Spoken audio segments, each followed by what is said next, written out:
Good afternoon, Whidbey Presbyterian Church. Not too long ago, I had an experience, and maybe you've had one like this too. It was confusing. I went to this house, and there was a stack of shoes right by the door. And that's normal. Maybe it's one of those shoe-free households. I can do that. I can take my shoes off for my hosts. But then, the homeowner was wearing shoes. And this sort of sent my social brain cells into a tailspin.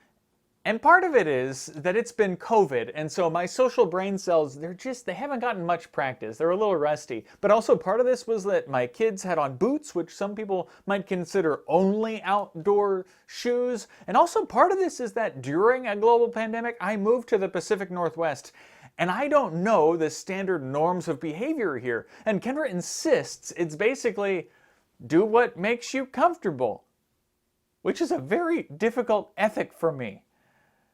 But mostly, it got those social brain cells all out of whack because it was confusing.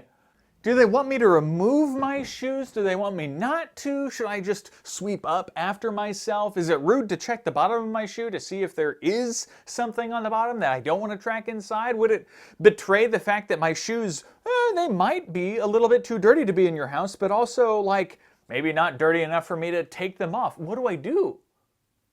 And before I get too carried away, I do need to mention my house has shoes by the door. And I wear shoes all the time. If you're in the Stibel house, please just do whatever makes you most comfortable. I don't know what the right answer is, but I do know that we as a faith community have visitors fairly regularly, which is awesome. Always great to meet other people. And so we have a responsibility to them to help our visitors feel welcome, to help them feel like they can do whatever makes them most comfortable.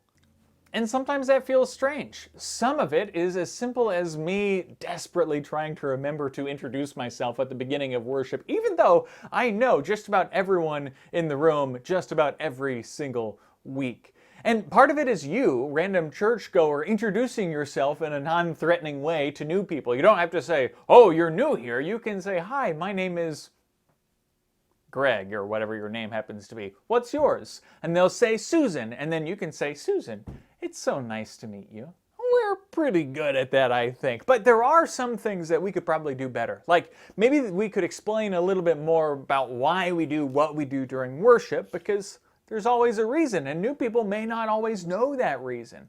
Like, do I take communion? Do I not take communion? It can be confusing.